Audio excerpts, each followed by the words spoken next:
नमस्कार दोस्तों, आपका स्वागत है हमारे प्यारे चैनल अम्बेडकर सिंघानिया पे।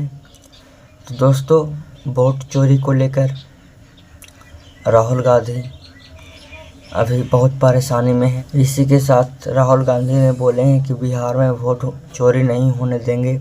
वोटर अधिकार यात्रा की शुरुआत पर बोले राहुल गांधी। लोकसभा नेता प्रतिपक्ष राहुल गांधी ने रविवार को कथित वोट चोरी के खिलाफ यहां से वोटर अधिकार यात्रा शुरू की और इस मौके पर आरोप लगाया कि मतदान सूची के विशेष गहन पुनरीक्षण (SIR) के जरिए बिहार में चुनाव चोरी करने की साजिश की जा रही है, लेकिन विपक्ष इसे सफल नहीं होने देगा।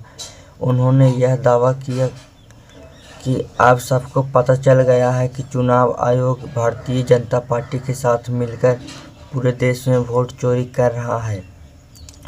तो देख सकते दोस्तों, राहुल गांधी ने अपने बयान के साथ बोले हैं कि अब पूरा देश जागरूक हो गया है कि बीजेपी की सरकार चुनाव आयोग के साथ मिलकर वोट चोरी करती है। वोट यात्रा की शुरुआत में पहले सासाराम के बियाडा मैदान में इंडिया गठबंधन महागठबंधन के नेताओं के साथ सभा का आयोजन किया, जिसमें राहुल गांधी के अलावा कांग्रेस अध्यक्ष मल्लिकार्जुन खड़गे, राष्ट्रीय जनता दल के अध्यक्ष लालू प्रसाद यादव, बिहार के पूर्व उप मुख्यमंत्री तेजस्वी यादव, भारतीय कम्युनिस्ट पार्टी माले लिबरेशन के महासचिव दीपांकर भट्टाचार्य, विकासशील इंसान पार्टी के प्रमुख मुकेश सहनी और महागठबंधन के कई अन्य नेता शामिल हुए।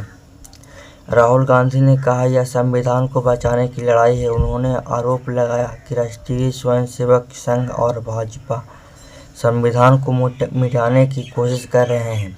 उन्होंने महाराष्ट्र में मतदाताओं की संख्या बढ़ाने का फिर से हवाला दिया और दावा किया कि सारे नए मतदाताओं के वोट भाजपा को मिले।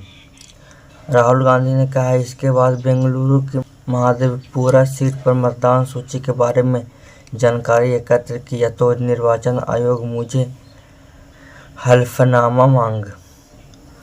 जब कुछ दिन पहले भाजपा के लोगों ने संवाददाता सम्मेलन को संबोधित किया तो उन्होंने कई हलफनामा नहीं मांगा गया।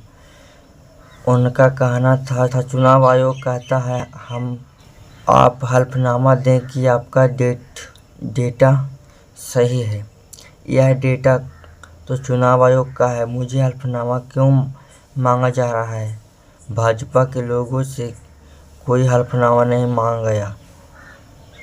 कांग्रेस नेता राहुल गांधी सासाराम के बियाडा मैदान में आयोजित सभा को संबोधित करते हुए ANI।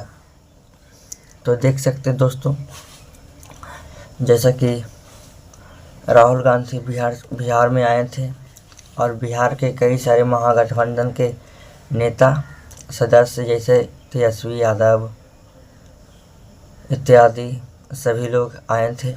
तो दोस्तों, जैसे कि आप सभी को पता है, भारत के उपराष्ट्रपति श्री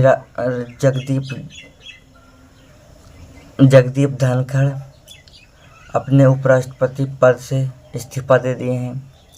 तो इसी के चलते नए उपराष्ट्रपति चुनने की घोषणाएं चल रही है। इसमें राघव जी ने महाराष्ट्र के राज्यपाल CP राधाकृष्णन को उपराष्ट्रपति चुनने का ऐलान किया है।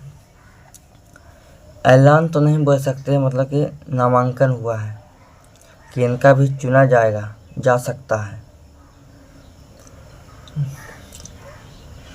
जगदीप धनखड़ उपराष्ट्रपति पद से इस्तीफा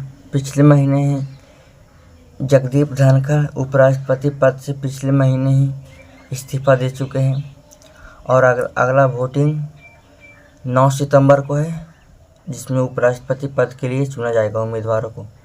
जैसा कि आप सभी लोग देख सकते हैं, राघव जी ने महाराष्ट्र के राज्यपाल CP राधाकृष्णन को उपराष्ट्रपति पद का उम्मीदवार चुना। वीर अर्जुन संवाददाता, नई दिल्ली। भाजपा संसदीय बोर्ड ने महाराष्ट्र के राज्यपाल सीपी राधाकृष्णन को राष्ट्रीय जनतांत्रिक गठबंधन रागज की ओर से उपराष्ट्रपति पद के उम्मीदवार के रूप में रविवार को नामित किया। भारतीय जनता पार्टी भाजपा अध्यक्ष ने पीडी नड्डा यह घोषित करते हुए कहा कि प्रधानमंत्री नरेंद्र मोदी की अध्यक्षता में हुई बैठक में व्यापक विचार विमर्श के बाद राधाकृष्णन के नाम पर फैसला किया गया। नड्डा ने उम्मीद जताई कि विपक्षी दल रागज उम्मीदवार का समर्थन करेंगे। पिछले महीने जगदीप धनखड़ ने उपराष्ट्रपति पद से इस्तीफा दे दिया था। उपराष्ट्रपति पद के लिए चुनाव 9 सितंबर को होगा। नामांकन दाखिल कराने की अंतिम तिथि 22 अगस्त है। तो देख सकते हैं दोस्तों, अगर किसी को उपराष्ट्रपति के लिए नामांकन करवाना है तो 22 तारीख तक तिथि है, नामांकन करवा सकते हैं।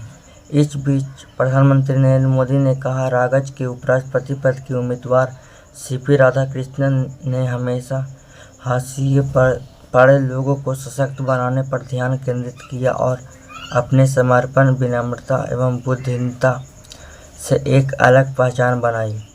मोदी ने कहा कि कृष्णन ने तमिलनाडु में जमीनी स्तर पर व्यापक काम किया और उन्हें खुशी है कि रागज परिवार ने उन्हें गठबंधन के उपराष्ट्रपति के उम्मीदवार के रूप में नामांकित करने का फैसला किया है। प्रधानमंत्री ने एक्स पर पोस्ट किया, थी सीपी राधाकृष्णन ने अपने लंबे सार्वजनिक जीवन में समर्पण, विनम्रता और बुद्धिमत्ता के बलबूते खुद की अलग पहचान बनाई। उन्होंने लिखा, विभिन्न पदों पर रहते हुए उन्होंने हमेशा सामुदायिक सेवा और हाशिए पर पड़े लोगों को सशक्त बनाने पर ध्यान केंद्रित किया। राधाकृष्णन किशोरावस्था में ही आरएसएस और जनसंघ से जुड़े गए थे। राधाकृष्णन ने हाशिए पर पड़े लोगों को सशक्त बनाने पर ध्यान केंद्रित किया। मोदी सीपी राधाकृष्णन। तो देख सकते हैं दोस्तों, मोदी जी सीपी राधाकृष्णन की ओर से पूरा पक्ष ले रहे हैं। वे कह रहे हैं कि इन्होंने समाज के लिए और समुदाय के लिए बहुत अच्छा काम किया है। अगर ये उपराष्ट्रपति बन जाए तो काफ़ी अच्छा बात है। तो दोस्तों, इसी के साथ आपको पता होगा कि भारत के एक जवान जिसका नाम शुभांशु शुक्ला है, वो अंतरिक्ष यात्री के लिए कुछ प्रयोग के लिए गए थे। वह 5 जून 2025 को अंतरिक्ष यात्री गए थे और 18 दिन के बाद वह 15 जुलाई 2025 को वापस लौटे थे और कल यानी 17 तारीख को वह वापस भारत अपने देश आ चुके हैं। तो चलिए पढ़ते हैं। भारत लौटने पर शुभांशु शुक्ला का जोरदार स्वागत। अंतरिक्ष यात्री शुभांशु शुक्ला का अंतर्राष्ट्रीय अंतरिक्ष स्टेशन ISS अपनी ऐतिहासिक यात्रा के बाद रविवार तड़के भारत लौटने पर जोरदार स्वागत किया।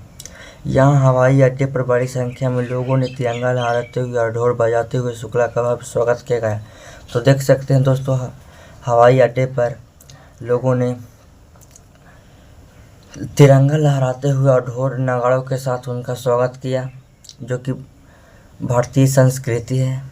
शुक्ला का हवाई अड्डे पर केंद्रीय मंत्री जितेंद्र सिंह, दिल्ली के मुख्यमंत्री रेखा गुप्ता और इसरो के अध्यक्ष वी नारायण ने स्वागत किया। शुक्ला ने सिंह द्वारा हवाई अड्डे पर स्वागत करने के बाद पोस्ट किए गए संदेश के जवाब से एक्स पर लिखा, धन्यवाद महोदय, घर वापस आकर निश्चित रूप से अच्छा लग रहा है। शुक्ला की पत्नी कामना और बेटा कियास की भी अंतरिक्ष उड़ान के लिए अमेरिका लगभग 1 वर्ष प्रशिक्षण लेने के बाद उनके घर लौटने पर स्वागत करने के लिए हवाई अड्डे पर मौजूद थे। ढोल नगाड़ों की गूंज के साथ शुक्ला का स्वागत करने के लिए इंदिरा गांधी अंतर्राष्ट्रीय हवाई अड्डे पर तिरंगा लहराते हुए भारी भीड़ जमा हुई थी। सरकार ने शुक्ला की भारतीय वापसी के उपलक्ष्य में सोमवार को लोकसभा में अंतर्राष्ट्रीय अंतरिक्ष स्टेशन में भारत में पहली अंतरिक्ष यात्री 2047 तक विकसित भारत के लिए अंतरिक्ष कार्यक्रम की महत्वपूर्ण भूमिका विषय पर विशेष चर्चा का प्रस्ताव रखा। शुभांशु शुक्ला 25 जून 2025 को एक्सी-4 मिशन के तहत अंतरिक्ष में गए थे। वह अंतर्राष्ट्रीय अंतरिक्ष स्टेशन ISS पर 18 दिन रहे और 15 जुलाई को वापस लौटे। 3 अन्य अंतरिक्ष यात्रियों पॉगी विहिस्टन जो कि अमेरिका के थे, स्टावोलेज पोलैंड के थे, टिबोर कापू हंगरी के थे के साथ शुक्ला ने 18 दिवसीय मिशन के दौरान कई प्रयोग किए। शुक्ला के प्रधानमंत्री नरेंद्र मोदी से मिलने और उसके बाद अपने गृह नगर लखनऊ जाने की उम्मीद है कि वह 22-23 अगस्त को राष्ट्रीय अंतरिक्ष दिवस समारोह में भाग लेने के लिए राजधानी लौटेंगे। सिंह ने एक्स पर एक पोस्ट में कहा, भारत का अंतरिक्ष गौरव भारतीय